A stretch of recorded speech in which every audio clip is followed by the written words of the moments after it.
Okay, good morning and good evening to all our online participants. Welcome you all to ICAS webinar on China-US trade friction, how much worse it will get. My name is Nong Hong. I am the Executive Director for the Institute for American Studies. ICAS is a Washington-based think tank focused on many of the key issues on affecting or concerning U.S.-China relations, including the trade relation that we're going to discuss today. Before I hand over the floor to the panelists, let me just quickly highlight the critical timing of today's webinar. So scheduled later this month, and Trump and Biden are set to engage in their first inaugural presidential debate. One of the issues they're expected to address is to how to deal with China's so-called second China shock. And we phrased a couple of questions. Hopefully we can get an answer or debate from our panelists today. For instance, what does the future hold for the U.S. trade policy in the coming months and years? And whether we're going to continue to see the protectionism to endure. And furthermore, how will the tensions surrounding U.S.-China trade and also industry policy management during this pivotal election year? And more specific questions such as EV and WTO dispute settlement will be also addressed by our panelists. Let me quickly introduce our two distinguished speakers. Professor Mary Lovely is the Anthony Solomon Senior Fellow at the Peterson Institute for International Economies.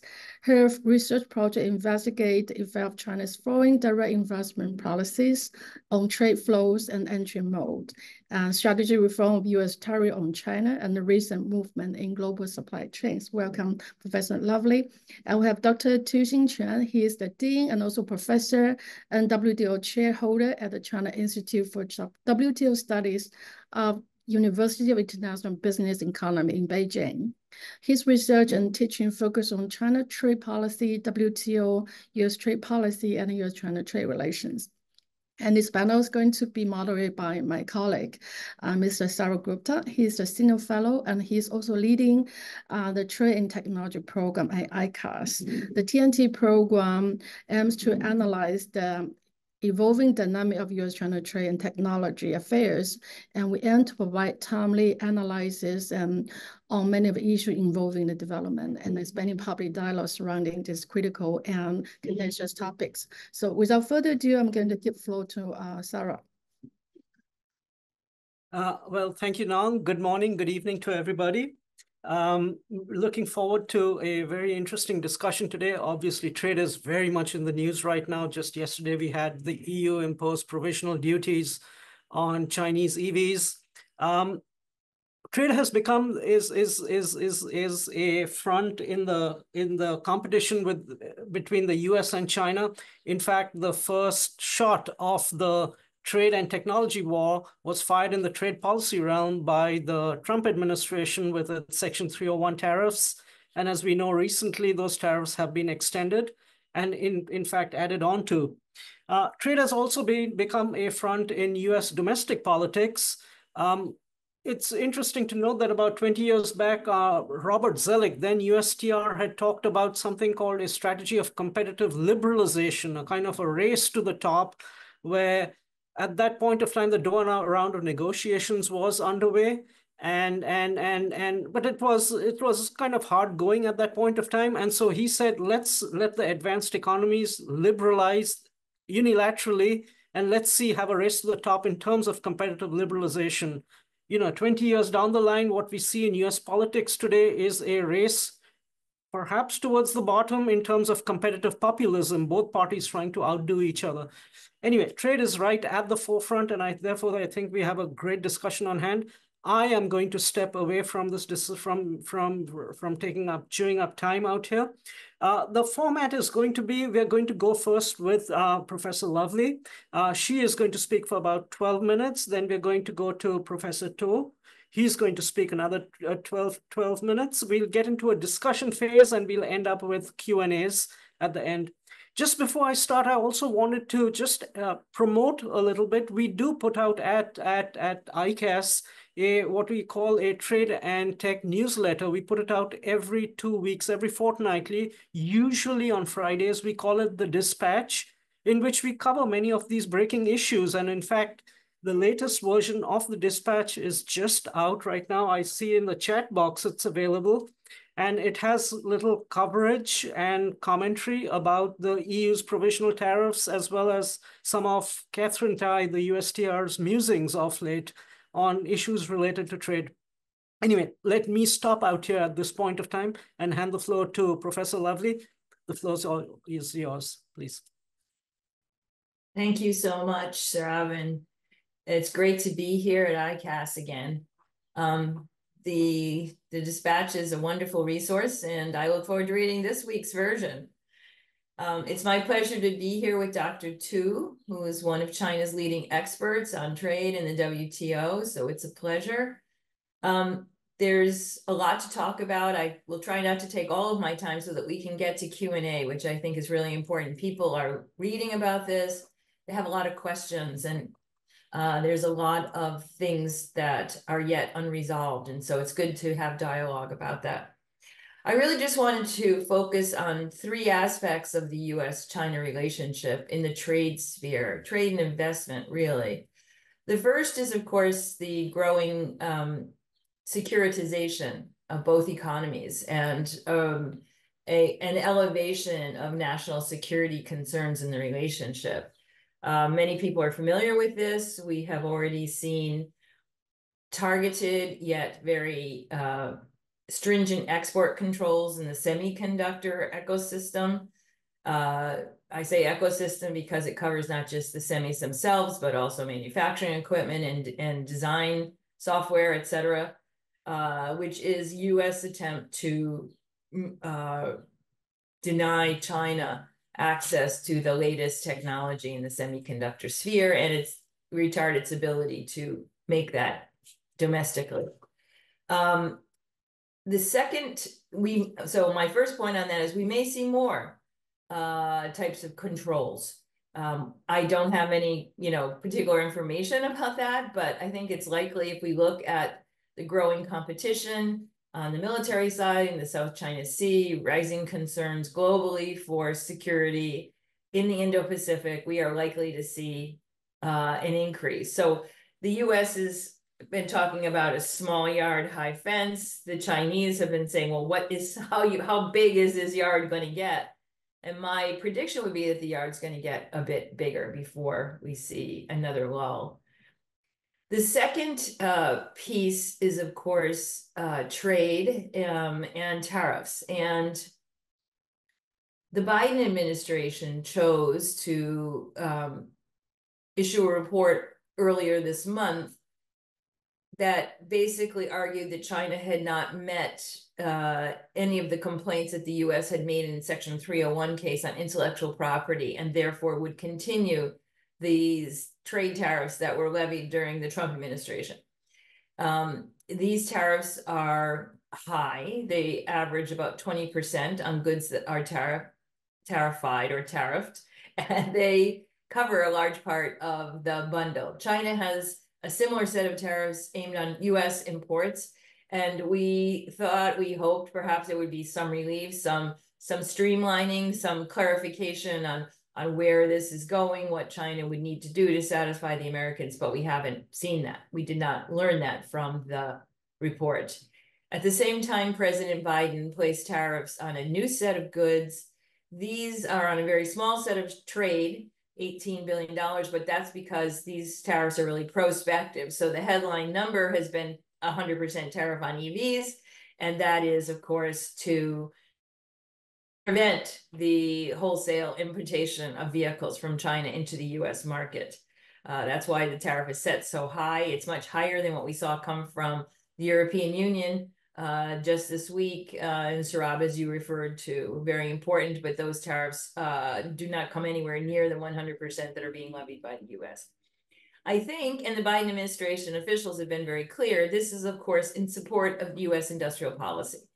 And the logic has been there all along. And in fact, we at the Peterson Institute have been saying that these tariffs have been coming for a long time for the simple reason that when the U.S. uses industrial policy to bring industries here, which it does not at this point at least have a comparative advantage in, those semiconductors, solar cells, whatever, will be more highly priced than those coming from China. And therefore, to nurture this little industrial garden that the US has created, it will need protective tariffs. And that's exactly what we saw this week. Looking forward, do we see any change? I think we do not see any change, particularly in an election year. But looking ahead to 2025, and I'm sure we'll have questions about that, I will say that I think no matter who we have in the office, I don't see liberalization of these tariffs anytime soon. The third aspect of the relationship really goes to what the US calls friendshoring, but which showed up in the meeting of the G7 finance ministers as a rallying of friends and allies by the United States to assist in moving supply chains away from China. And this is, of course, the Biden administration has had really three prongs to what we think of as economic resilience. One is reshoring, or really industrial policy to bring activities to the United States that we never had before, like EVs, but which protect existing assets, namely U.S. auto sector. So reshoring, friendshoring, and de-risking. This friendshoring part, I think, is potentially quite divisive in the global economy. It involves third countries. It is definitely something that we see on the horizon, and I hope that we can talk more about that in the Q&A. So I'll leave it there. Three features of the landscape that I think are still very active, and on which we've seen important events in the last 6 months. Thank you, Professor Lovely. Interesting point, your first point about the securitization of trade. We'll come to these issues, of course, in discussion and in Q&A. And the way the US has employed the foreign entity of concern rules, that has worked on the technology side because the US is in pole position on many of these technologies. How much it can be effective on the trade side, as in having basically excluding China from the market and say EVs, etc. It will succeed in that regard, but how useful or helpful it is, that's an interesting point, interesting discussion to be had. Thank you anyways, Professor. Dr. Tu, the floor is yours now. Looking forward to your views. Okay. Thank you. Thank ICAS and especially Madam Hong and Mr. Gupta for having me here with my old friend, Professor Mary Lovely. And thank you for saving so much time. So I'm gonna waste waste the time with a long remark. Actually, in the previous discussions, we have found a lot of common understandings about the current world trade system and the U.S.-China trade relations. So I hope today's discussion won't turn out to be a debate. Actually, today's questions are about the future or prospect of U.S.-China trade relations. But I think we have to find the answers from the past and history. And I tend to observe relations in longer term. We Chinese people love history and strategic thinking, right? However, at first, I would like to quote a proverb from the Old Testament, the Hebrew Bible, which I suppose is still legal and politically correct in the United States. It says, whatever has happened before will happen again. Whatever has been done before will be done again. There's nothing new under the sun. So looking to its history, what the US is doing to China now is quite similar to what the US has done to Japan in 1970s or 1980s. But looking into the future, an open question is, will what had happened to Japan in 1990s happen again to China in the coming years? So first, let's have a look at the history. Since the end of the Second World War, the United States had worked hard to promote the proliferation of market economy mechanism in order to establish the US-led international economic system. The supremacy of the US in the first 2 decades gave it high self-confidence in its competitiveness, as well as great tolerance and even strong support of other emerging competitors. Japan was actually invited by the United States to join the GATT in 1955. mainly for the sake of fostering a powerful East Asian ally in the Cold War against the Soviet Union and China. But in terms of economic and industrial competition, the United States was actually establishing a powerful competitor. Even early from late 1950s, the US had been struggling to deal with the shocks from Japan in a variety of industries, such as textile, steel, automobile, and semiconductor. The United States then invented a number of tools, such as voluntary export restraints and Section 301, and also more use of anti-dumping to reduce the imports and increase the exports beyond the framework of the GATT. Trade policy of Reagan administration was termed as aggressive unilateralism by American scholars, actually. Besides, the US government also tried its best to contain the space of technological and industrial upgradation of Japan in strategic industries, like semiconductor and large aircraft, although Japan was a close strategic and security ally.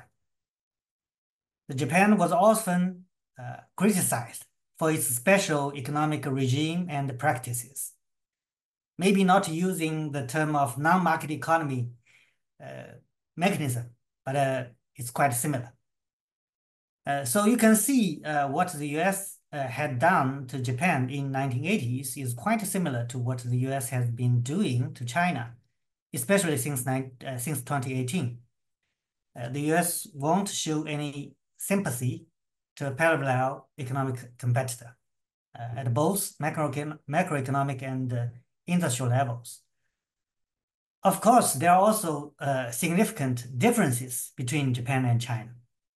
One is that in the first 2 or 3 decades of reform and opening up, China had a very high ratio of processing trade, which was largely contributed by foreign invested companies, meaning that China was part of global value chains controlled by multinationals, especially those from the United States.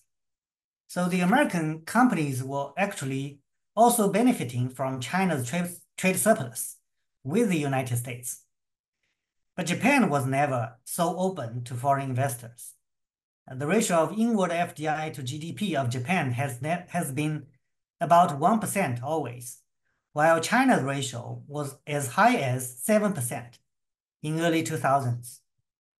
Another difference is although China had a huge trade surplus with the United States, there was a little or direct competition between US and China in major manufacturing industries. The so-called China shock, the first China shock, might result in some unemployment in some labor-intensive industries like furniture or apparel and textile industries. But China did not pose a threat to those core industries of the United States, at least before, just recently. In contrast, in the 1980s, Japan was directly competing with the US in almost all major industries. So China did not pose an imminent threat to US industries in the early decades. While China had become the top target of US anti-dumping actions, the petitioners were basically from sunset industries, which had little commercial or strategic importance. These differences probably could explain why the US had been keen to integrate China into the international economic system from Clinton to Obama administration. In the 1990s, there were debates in the US about how to deal with China. But the focus was more about China's political system and human rights, rather than China's potential as an economic competitor. So finally, Clinton administration decided to deepen economic relations with China and try to benefit from China's economic growth. And in 1999, the US finished negotiations with China about its WTO membership. And still, the US was trying to deal with China under the international institutional framework, You may remember, even in the Obama administration, the two sides were eagerly negotiating a bilateral investment treaty, which was very close to success. However, U.S. trade policy toward China made a dramatic change to unilateral approach after Trump took the office.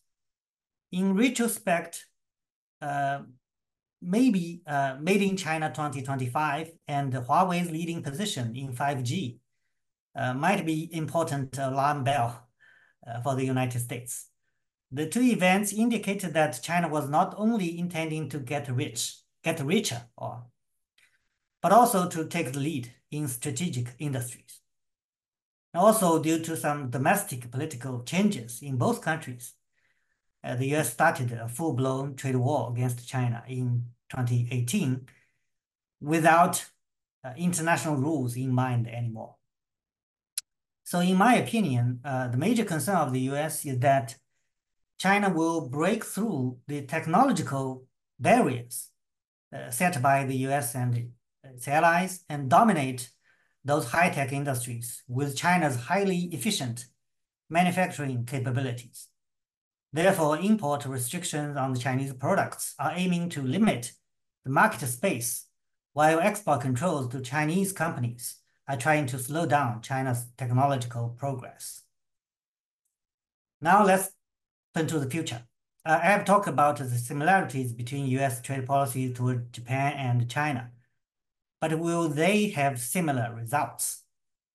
As we all know, the United States had a full triumph in U.S.-Japan competition because in early 1990s, a bunch of developments favorable for the U.S. happened at the same time, including the victory in the Cold War, the burst of Japanese bubble economy, the emergence of IT revolution.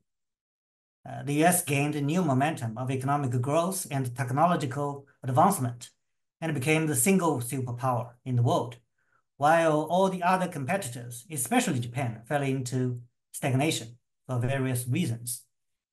The extreme self-confidence and optimism came back to the United States, as in late 1940s and early 1950s. And the WTO was established in 1995.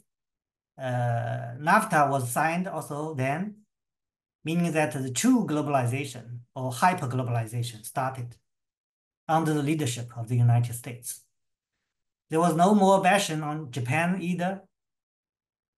So then the question for China is, will this scenario, not only for China, but also for the US, will this scenario in 1990s happen again in the coming years or maybe decades? I would say history will not repeat itself simply and exactly. The outcome is not decided by one side, but both sides. While there are many similarities on the US side, on the US policies toward China and Japan, but on the China side, China has shown a lot of differences from Japan in terms of the responses to the US pressures. The first is China won't keep silence when being hit by the United States. As an independent and proud country, China would have to fight back, even though this could result in more economic damages. This is about national dignity rather than economic benefits. The second is China will continue to do what it considers right or necessary. One good example is semiconductor. Japan was close to the United States in the semiconductor technology and industry in 1980s.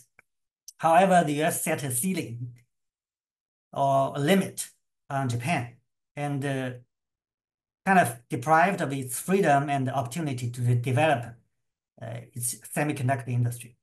But China won't follow US orders or prohibitions. Quite opposite. The more restrictions the US imposes, the more inputs China will make. And more importantly, the US as well as the world has been seeing slower technological progress. There's no unsurmountable technological barrier in the semiconductor industry. Therefore, it is more favorable for the pursuers like China, which have greater desire and determination. So in conclusion, looking back to history, actually, I'm not surprised by about what the US has been doing to China. But looking into the future, I'm maybe more optimistic that China will survive and thrive in the competition. But I would like to emphasize, or my hope, that U.S.-China competition should be like a marathon rather than a boxing match. Let's make a civilized competition. Thank you. Thank you, Dr. To. Interesting that you brought up the fact with regard to Japan. I was a little taken aback, but I found it interesting also when Janet Yellen, Treasury Secretary Yellen, was there in Beijing early in the year, and the two sides, as part of the working group frameworks, have set up something with regard to a macroeconomic dialogue. And the first thing that struck me at that point of time was, just like Japan and the US had a SII, Strategic Impediments Initiative, where the big issue was, of course, overcapacity. Right now, it's about overcapacity, but the primary purpose for the US was to reach beyond the tariff barrier and find and try to remedy what it thought were certain deficiencies within Japan's regulatory scene, which was creating those huge surpluses, trade surpluses. And perhaps this might again be an opening again now, parallel to the SII initiative of the late 1980s, where the US and China start engaging on those macroeconomic issues, on certain macroeconomic issues related and kind of structural issues related to the Chinese economy, which might be creating those surpluses and the overcapacity. So we'll have to see where that goes, but I thought that parallel was an interesting one. We have half an hour going forward for let's to have discussions, questions. This is to the audience members. Please go ahead and fire out questions into the chat box so that and we will take them up one by one. In the meantime, let me start off with some questions. A question both to Professor To and to Professor Lovely. Let me go to Professor Lovely first on this, but the question is fairly similar to Professor To also. To Professor Lovely, the question is, in the late 1990s, early 2000s, there were WTO disciplines. China acceded to the accession to the came back into the WTO, and there was a big accession agreement, and were fundamentally trade-related issues. And then China became this trading superpower. China has since moved from about the mid-2000s and 2010s to being not just a trade superpower, but a trade and burgeoning investment superpower to some extent. Now, how do we fold in investment-related disciplines within the trading order at the multilateral level or at some plurilateral level, but which also involves China in that conversation? Because what we've seen so far is the US and Japan and EU have attempted to do this, have a discussion on industrial subsidies, etc. But it's not gone too far. And the existing WTO rules on investment-related issues are fairly thin. So how do we extend out that conversation from just purely trade issues to also trade and investment issues? And that's also the same question I have to you, Dr. To, on similar lines. China, in December 2020, China and the EU agreed on a comprehensive agreement on investment, CAI, investment, a comprehensive agreement on investment. And if one looks at that chapter which was related to industrial subsidies and industrial policy, it was almost identical to the EU-Japan Economic Partnership Agreement chapter on industrial subsidies, which is a significant progress from from where China is currently in willing to accede to such disciplines, and perhaps at a later point into things like the CPTPP on these issues related to SOEs and industrial policy. But of course, as we know now, CAI has been suspended, and there's been a general breakdown in the conversations in this regard involving China. And this is just being done at the, again, as I said, EU-Japan level, or EU-US-Japan level, or just by the EU through its new instruments that it has, its foreign subsidy regulation and procurement instrument, et cetera, et cetera. So my question to you in this regard is, what is China doing to evolve its own disciplines from being this trade superpower to becoming a trade and investment superpower, and having an investment regime which is complementary to that in many advanced economies? Because that, I think, might take some of the pressure off in the conversation on trade policy within these parties. So if I could have you go first, Professor Lovely, and then come to you, Professor Tu, on what China is thinking about in this regard. Thanks. Okay, thank you, Saurabh, for the question. This is an interesting linkage. Obviously, trade and investment are, fully linked. They're sisters. They travel together. But I would like to say one thing in response to Dr. Tu. I don't disagree with a lot of your reading of history. But I think it would be misleading to say this is what U.S. always does. They've done this before and they've done it again. It is true that when we think about having a peer competitor, many observers in the United States also draw upon history to even further back when we think about the Thucydides trap, to think about what is happening between these two, dominant economies. So I don't so much disagree with the history, except that it's missing the other actor. You never talked about China and China's behavior. And I think that while there is this impetus within the United States to defend what it sees as its almost right to assert its technological dominance, I think there is this belief that in some sense we created it, we're going to run it, and China is an interloper. There have been enormous accusations and important accusations made about Chinese behavior. And there's an enormous amount of evidence behind that, including things like cyber theft of US technology. Just to name one of the many complaints that was in the original 301 report. I think we have stopped talking about any of those. It has gone beyond any attempt to resolve those issues. There are also important questions about subsidies, and the US is now using its own subsidies. I don't think that absolves us of the problem of having to discuss subsidies more generally. And here I think it would have to be multilateral, because we saw this week the EU come out with its anti-subsidy finding against China. So while I don't dispute your history, I think it's missing the other actor, which is China. And Chinese behavior has changed. And in many ways, I think it's really rattled the United States. It's a very common narrative to here in Washington that we thought China was on one path and it has taken a different one. And there's quite a bit of evidence that, of course, China has changed. And I think these are issues that we have to deal with. So in terms of the answer about investment, we have had an investment facilitation agreement shepherded through the WTO mechanisms. It's a plurilateral. It won't be accepted by all the members.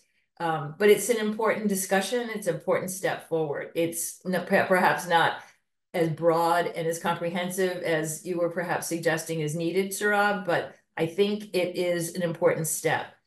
As far as U.S. China investment, we're so far from where we were when we were discussing any kind of investment agreement, as is China EU also are far back from when they were discussing the comprehensive investment agreement. And I think that what we're likely to see is perhaps more outbound investment restrictions in the United States and perhaps even in the EU, rather than any kind of investment liberalization. So I don't dispute your basic premise, which is that new terms for investment may in fact be helpful in reducing tensions. But I think if we look at the original 301 report, a lot of it was about foreign investment in China. And reading it to the extent that I can have any ability to read it from the point of view of China, I can see how many Chinese scholars would say, but this is no longer our policy. This is not what we're doing. There was an important point where there might have been a dialogue on what was in that report, but that was not what the Trump administration was really after. And because of that failure to really deal with those issues, which might have resulted in, for example, some disciplines throughout an investment agreement, we ended up with this huge bundle of tariffs. And unfortunately, we're going to live with them for quite some time.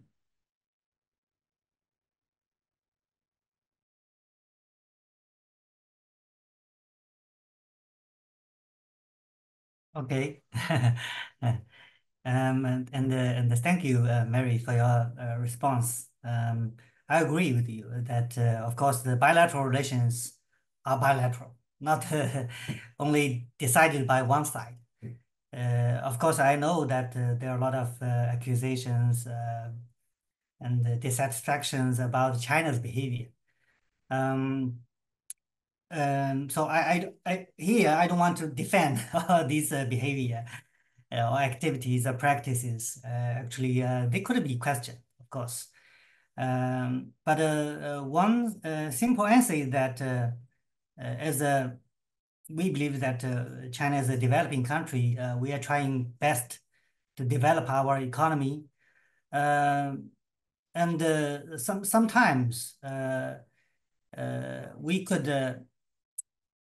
how to say, invent some tools to support our economic growth and industrial development.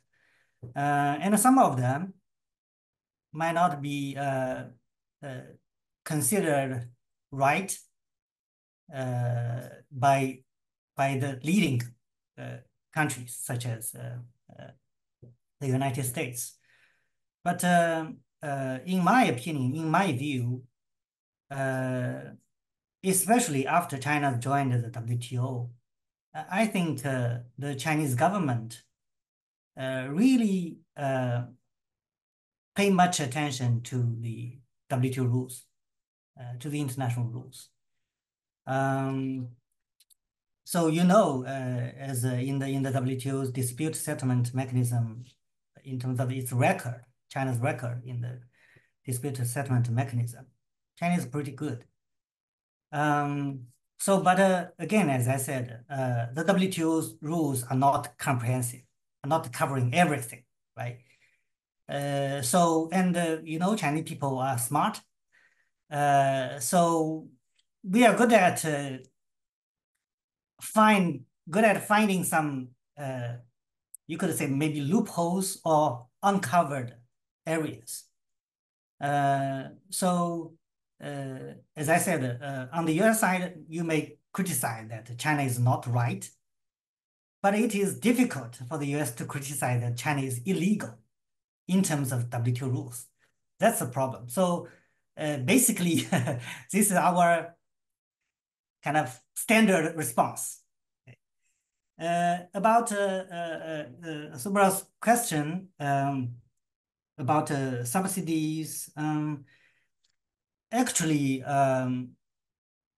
in 2017, the ministerial conference, the 11th ministerial conference in Argentina, U.S., Japan, and the EU released a so-called trilateral statement, which mainly was about China's subsidies. And at that time, there were also hot discussions in China about how to reform our subsidy policies.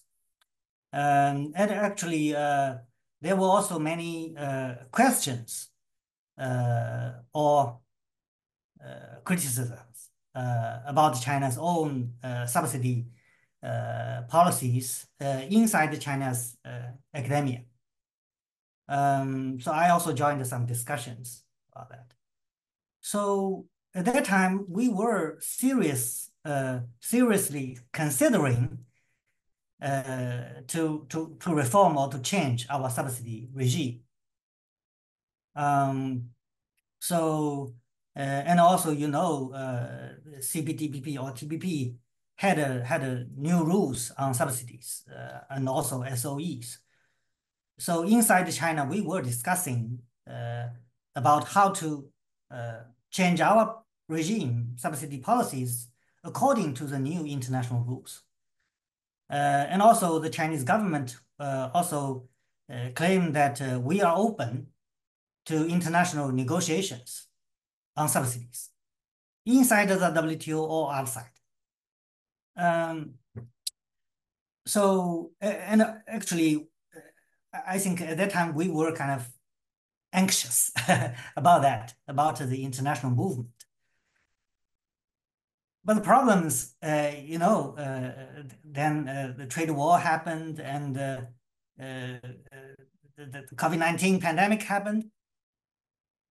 And then suddenly, the Biden administration adopted a new policy on subsidies. So, as you know, the Biden administration passed a number of acts to support its domestic industries, especially in new energy industries. So sometimes, as I said, many Chinese scholars are also surprised. And how to say, so as I said, in the past, we are also questioning our own policy, our own subsidy policy, arguing that these policies could result in waste and not so good development of the industries. But now what the U.S. is doing tells us that our government is right, we are wrong. So that's a little ironic. But anyway, right now, actually, the world is kind of in a sort of subsidy war or subsidy competition, right? Many governments are subsidizing their industries, chosen industries. I think this is not generally is not good for the international trade regime. So it would be better to negotiate a new set of rules on subsidies, or in kind of update of the WTO rules, the current rules, to, as I said, to keep the international competition more kind of more civilized or more legally. So it would be better. I think for China, we don't refuse this kind of effort. As you know, China is still trying to join the CPTPP, although it is very difficult. And also, as you mentioned, we agreed the provisions on subsidies in the CAI with the EU. So again, as I said, I think if all countries agree to a new set of rules or more strict rules on subsidies, China will accept, because these rules will be applicable to everyone. So this is fine to China. And I think the Chinese government will find new ways to realize its industrial development goals. But again, as I follow the new agreed international rules. Sure, thanks. Taking that forward one step, let me ask a question again to both Professor To and to Professor Lovely. And let me fold in also the questions that are there in the chat box. Let me go first to you, Professor To, on the question. And then let me get to Professor Lovely after that. The question for you, Dr. To, is, China has a structural overcapacity issue. I'm not talking just EVs or solar or any particular. It's the nature of the system is such that local governments are very big players within the Chinese economy, and local governments have a big stake on the investment side within the Chinese economy, which does at some point of time lead to overcapacity. Of course, it then allows for really very tough competition, which then creates many of these jewels which can then compete internationally. But at the same time, it does in the process structurally, there is that overcapacity is kind of baked into the system. How does one go about reforming that aspect in the context of the larger overcapacity debate? And the question to you, Professor Lovely, related to this overcapacity and borrowing from what I see in the chat box out here is, the question is, now that the China subsidizes, so should the US outcompete China by out subsidizing China, or by providing these sort of subsidies? Is that a wise way forward, or how one should go about it? And also the point about, the US has talked about or Catherine Tai has talked about a new vision of globalization and new alternative rules and norms. And this actually, I was reading up, it's not necessarily new. Even before this administration came to office, this is Jake Sullivan and Kurt Campbell wrote an article in Foreign Affairs, a thoughtful article, but where they talked in terms of layering new rules and norms over and above WTO norms within a club of, say, democracies or advanced economies, and then forcing China to come out and reach those targets. But as we've seen, it's hard to do new rules and norms layered above the WTO system, which run directly contrary to WTO principles like national treatment, like MFN, et cetera, et cetera. And so where's the US? Should the US first be doing these tit for tat over subsidizing game, participate in that game? And secondly, if the US does want to have new rules and norms in this area, how should the US go about constructing that? That's just a broad question to you, Professor Lovely. But Dr. To, could I have you first in terms of, structural of overcapacity baked into the system? What is your views? What is your response or your rejoinder? Okay, thank you. Yes, the issue of overcapacity is very hot recently. But actually, theoretically, overcapacity should not be existing in a market economy, right? Because market economy will always have a market clearing, so there will be no overcapacity. But in China, we often use this word. So this means that China is not a full market economy, actually. One problem is, as you said, I think in some industries, some old and mature industries, there are still market fragmentation because of some local protections. So like in the steel industry, I think this is not fully, it's not a full market economy yet, because the local governments want to keep the local producers, providing some protection or help to make them survive. So then this will of course result in overcapacity, right? Because there is no market clearing, right? So again, as I said, the overcapacity is actually a result of a non-market economy. So it's in some industries, I think this really exists, but it's not. I don't think it's a common situation in China right now, because most industries are very competitive and market oriented. So actually like in the industry like a cell phone, laptop, and also like textile apparel and the furniture. There have been very strong, fierce market competition in these industries. and also so-called price competition. But I don't think there is overcapacity in these industries because, as I said, it's mainly well, it's a substantially market-driven industry. Right now, as I know, the accusation of overcapacity on China is mainly in the new energy industries.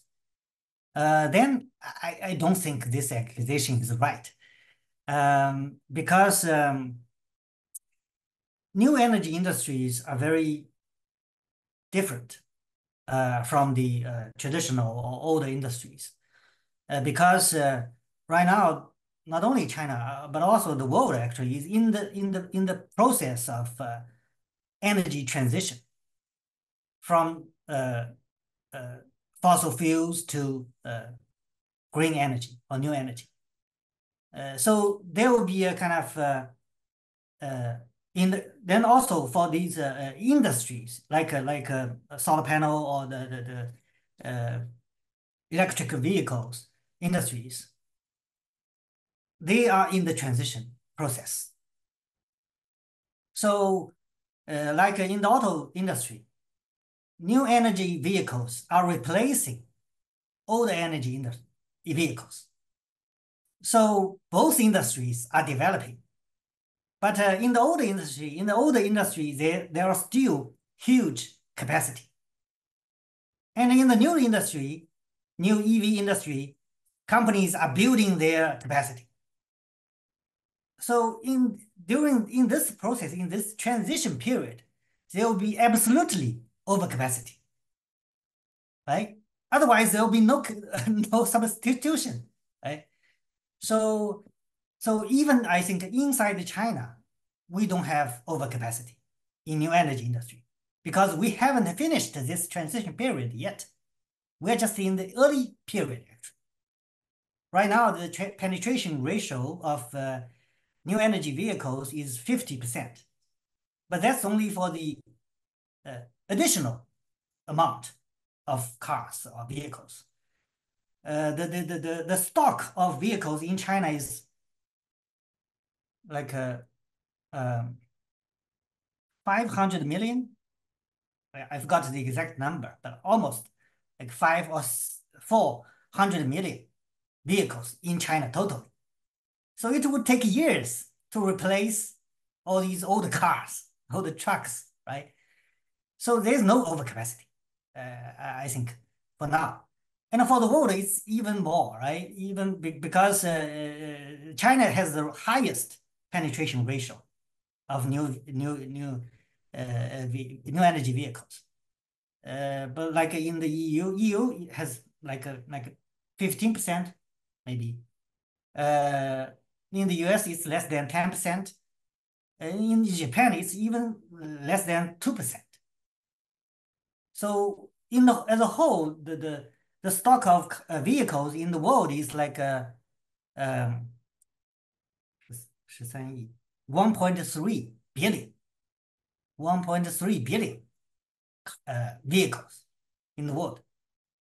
So do you think how many years will it take to replace all of them?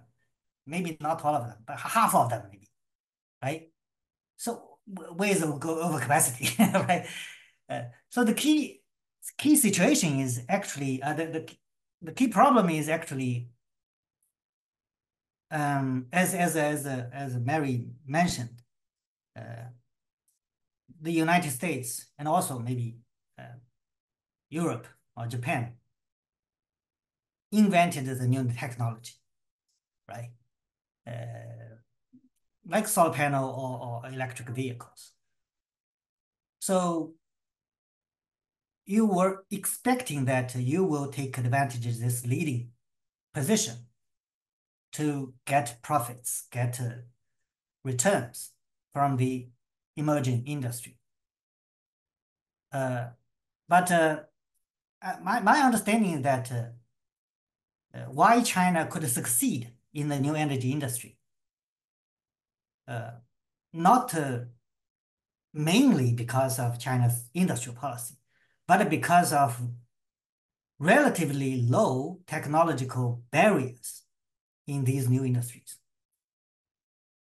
So, Chinese people actually not so good at invention, but we are good at learning. But as I said, the new technology, the new energy technology is not so sophisticated.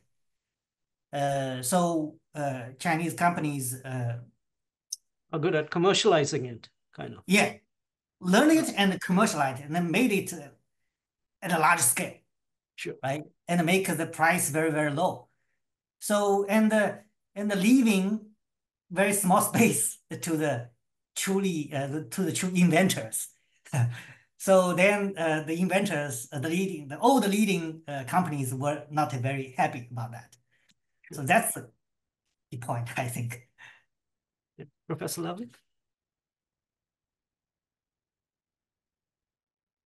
Yeah, I think that that Dr. Tu has placed his finger on an important source of conflict when we look at the so-called, new sectors, emerging sectors. So let me come back to that, but first let me answer your question. Should we out-China China? I think the answer is clearly no. Dr. Tu talked about the academics in China who criticized subsidy policy as not efficient, in the sense that the government was spending lots of money on things that didn't actually pay dividends for citizens. And I think that there's a large group of people here who are watching our government to try to make sure that the subsidies, that industrial policy that has been used is kept very narrow. It's already quite large. There's many tax credits involved in the CHIPS Act and in the Inflation Reduction Act, which is better called the New Energy Act here in the United States, that the U.S. will be paying for years to come. Whether we'll see much more industrial policy in the United States, I have my doubts, because it has to go through a Congress, it has to be paid for. So there's the American public has to be shown at least some price tag. So I would say don't give up on criticizing subsidies just yet to my friends in China. So you said U.S. actions tell us our government was right and we were wrong. I would say I wouldn't draw that conclusion yet. Having said that, there are key sectors where this competition really creates enormous difficulties for politicians and leaders in both countries.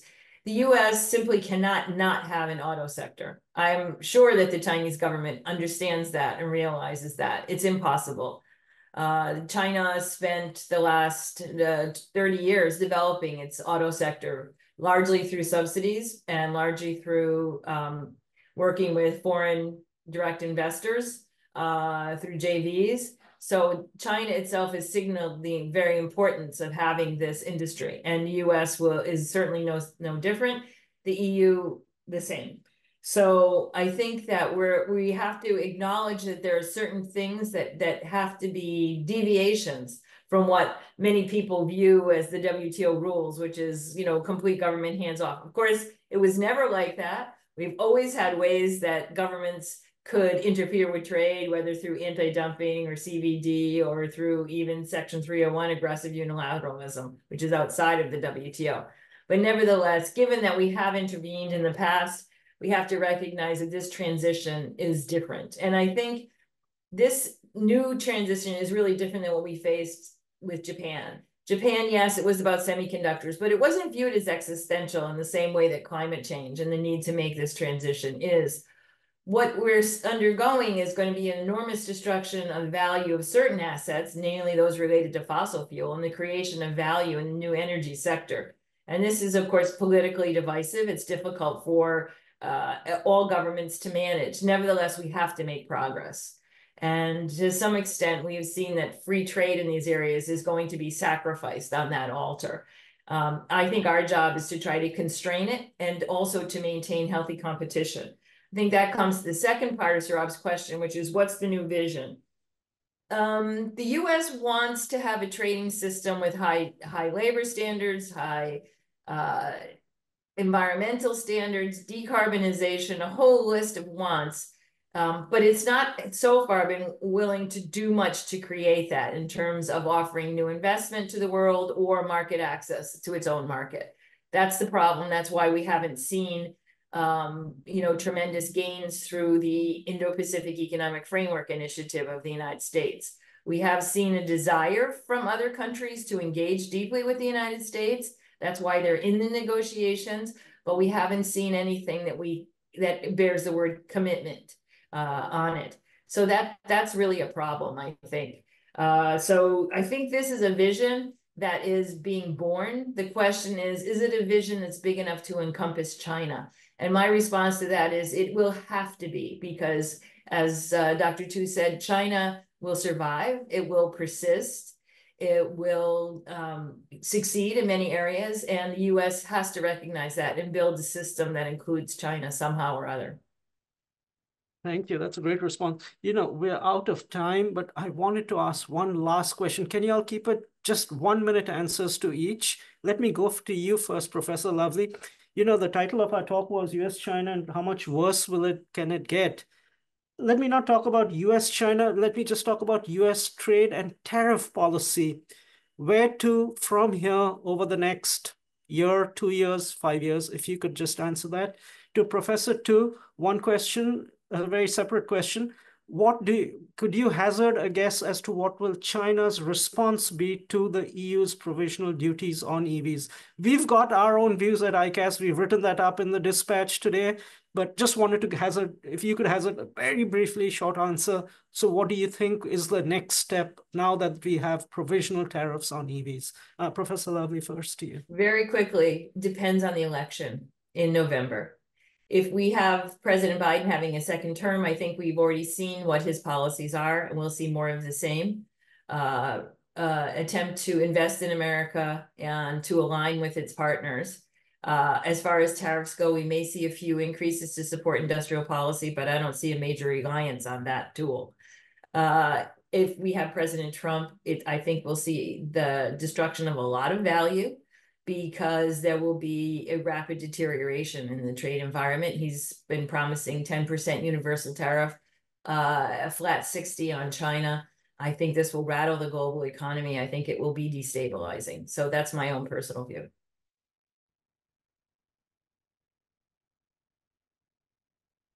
I think China will try to negotiate a deal with the EU about its duties, countervailing duties on Chinese EV products, because the auto industries of EU and China are really integrated very much, and also we need the support from Europe, especially France maybe and Germany. And also I think it is still possible for both sides to negotiate a deal because we need each other, I think. Thank you very much. My apologies for going a little bit over time, but I want to thank our panelists for being so generous with their time and with their insights. Thank you, Professor Lovely. Thank you, Professor Tu. It was a great conversation, and this conversation just keeps going forward and going on, with the debate coming up on June 27th between Trump and Biden, and where trade is going to be part of the mix. But we'll have to leave it at this point. So I just wanted to thank you once again, and thanks all for joining in. For Professor Lovely and for Professor Tu. Thank you very much, and have a good evening, have a good night and a good day back here in DC. Thank you. Best wishes to all. Yeah. Thank you.